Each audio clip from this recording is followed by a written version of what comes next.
దాని సంగతి తర్వాత చూద్దాం. ముందెళ్ళి అల్లుడితో మాట్లాడి సర్ది చెప్పు.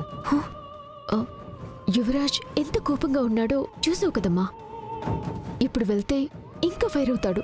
ఇప్పుడెళ్ళి కూల్ చేయకపోతే ఫంక్షన్ అయ్యాక నువ్వందరికీ నిజం చెప్పినప్పుడు తను నీకు సపోర్ట్గా ఎలా ఉంటాడు? మీ అమ్మ చెప్తా ఉండేది కూడా నిజమమ్మీ. పోదాము. పదమ్మీ.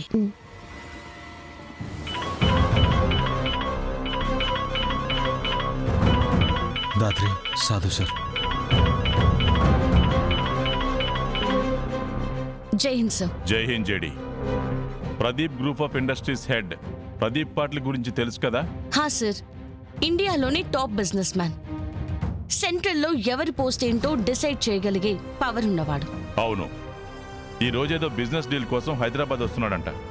ఓ, బేసికల్లీ అతను ఎక్కడికి వెళ్ళినా ప్రైవేట్ సెక్యూరిటీ తీసుకెళ్తాడు సార్.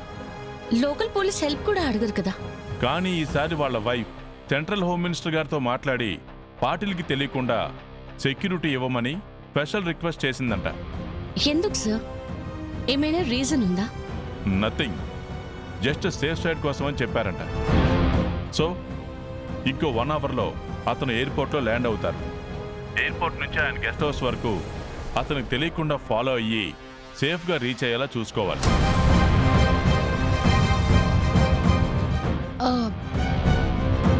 Okay okay sir. ఏమైంది JD? Any problem? Nothing sir.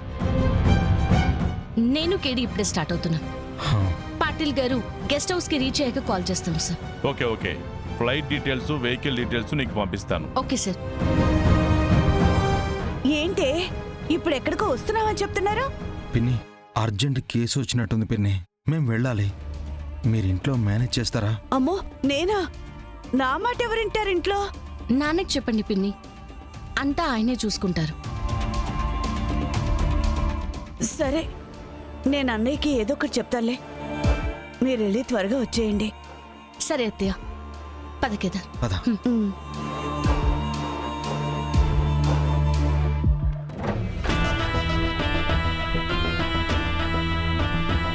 నువ్వు ప్రెగ్నెంట్ కాదా?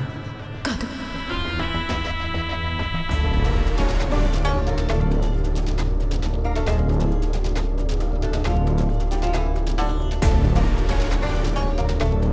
యువరాజ్, ముట్టుకుంటే మాటలతో చెప్పను నిషి. నాకు నీతో మాట్లాడాలని లేదు. ఎక్కడి నుంచి పో. సారీ యువరాజ్, నీకు నిజం చెప్తామని అనుకున్నాం, కానీ నువ్వు ఆ రోజు అంత కోపంగా రియాక్ట్ అవ్వటం చూసేంటి నిషి? చూశాక నాకు చెప్పాల్సిన అవసరం లేదనుకున్నావా? లేదా నీ నాటకం బయటపడిన రోజు తక్కువ కోపం వస్తుందనుకున్నావా? రే అబ్బోడా, పాపం రా. అందరూ ఆమె మీదే అరిస్తే ఎట్టా చెప్పు? ఆ జగదాత్రి కౌశికి పనుల పేరుతో మా పానాలు తీస్తా ఉంటే వేరే దారి లేక అబద్ధం చెప్పుండాంరా. అమ్మా, ఈ విషయం నాన్నకి అక్కకి తెలిస్తే ఏమవుతుందో మీకు అర్థం అవుతుందా? ఆల్రెడీ నాన్న అక్క కేదార్ని అందరి ముందు కొడుకు అని అనౌన్స్ చేయడానికి రెడీగా ఉన్నారు.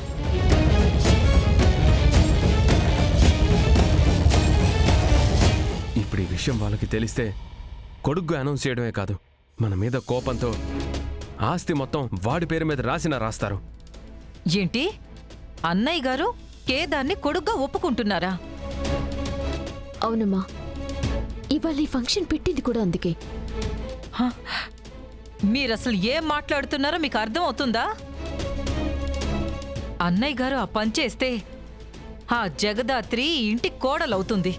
కాదు కాదు కాదు, ఈ ఇంటికి పెద్ద కోడలవుతుంది. అబ్బా, తెలుసులే అమ్మా, నువ్వు మరీ ఎంత స్ట్రెస్ చేసి చెప్పాల్సిన అవసరం లేదు. తెలుసని అంత తేలిగ్గా అంటున్నావేంటే? విషయం ఇంతవరకు వస్తుంటే అసలు మీరేం చేస్తున్నారు? ఓళ్ళని ఆపేదానికి సర్వ ప్రయత్నాలు చేసుండా మమ్మీ. చెప్పిన కదా, ఆ జగదత్రి చాలా తెలివైంది. ఆ అమ్మితో గెలవడము మా వల్ల అవడం లేదు. అసలేం జరిగిందే?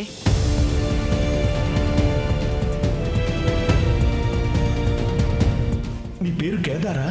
అవును సార్, మీకెలా తెలుసు? మీ అమ్మ పేరు సుహాసిని. తను నా కూతుర్రా. నేను నీ తాతన్రా. అంటే మీకు నిజం తెలిసిందమ్మా జగద్ధాత్రి. ఈ మూర్ఖుడు చేసిన మోసం నాకు అర్థమైంది. అసలు మీకు నిజం ఎలా తెలిసింది తాతయ్య గారు? సూరి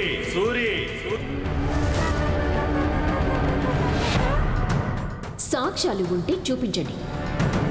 కేదార్ మావయ్య గారి కొడుకని ఇప్పుడే ఒప్పుకుంటామని అందరినీ పిలిచి మరీ చెప్తాం. నిరూపించే సాక్ష్యాలివి. మీకు రేపటి వరకు సమయం ఇస్తున్నాను. మీ వాళ్ళని పిలిచి అందరిలో కేదార్ని సుధాకర్ మొదటి భార్య కొడుగ్గా ప్రకటిస్తే సరే, లేదంటే ఈ సాక్ష్యాలు తీసుకుని నేను నేరుగా మీడియా దగ్గరికి, పోలీసుల దగ్గరికి వెళ్తాను. అదమ్మ జరిగింది. అయితే ఇవాళ అన్నయ్య గారు కేదార్ని కొడుకు అని అనౌన్స్ చేయకుండా ఆపే అవకాశమే లేదంటారా? మార్నింగ్ నుంచి ఆ ప్లాన్ గురించి ఆలోచిస్తుంటే మధ్యలో ఈ విషయం గురించి తెలిసింది అత్తయ్య గారు. యువరాజ్, నిషి నా కూతురని చెప్పడం లేదు. ఈ విషయం గురించి మీరు తర్వాతైనా గొడవ పడొచ్చు, కానీ ఒక్కసారి కేదార్ని ఈ ఇంటి వారసుడు అని అనౌన్స్ చేస్తే తర్వాత మీరు చేయడానికి కూడా ఏమీ ఉండదు. అవునా బోడా, ఇంకొక అర్ధ గంటలో ఫంక్షన్ కూడా మొదలవుతుంది. మనం ఏదోటి చేసి మీ నాయన నిజం చెప్పకుండా ఆపాలా.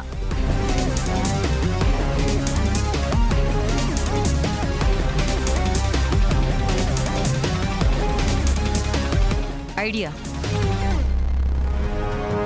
కేదార్కి జగదాత్రికి ఏమైనా అయితే ఫంక్షనే ఆగిపోతుంది కదా. ఏమైనా అంటే? కాలు జారి కింద పడి నడుం వెరగొచ్చు, పైనుంచి పూలకుండి పడొచ్చు, ప్రాణాలు కూడా పోవచ్చు. ఏం జరిగినా ఫంక్షన్ ఆగిపోతుంది కదా. మంచి ప్లాన్ అమ్మా. ఏమంటావు యువరాజ్? ఏం చేయొచ్చో వెళ్ళి ఆలోచించండి.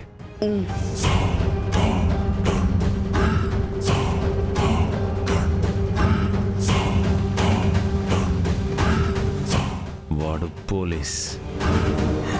మనిషి నీడని చూసి ప్రమాదాన్ని అంచనా వేస్తాడు. వాళ్ళ నీడని కూడా మీరు టచ్ చేయలేరు. మీ ప్లాన్ పర్ఫెక్ట్గా ఉంది, కానీ పర్సనే వర్కౌట్ అవుతాం. ఎవరు హాస్పిటల్ పాలైతే జగదాత్రి నిజం చెప్పడం గురించి మర్చిపోతుంది.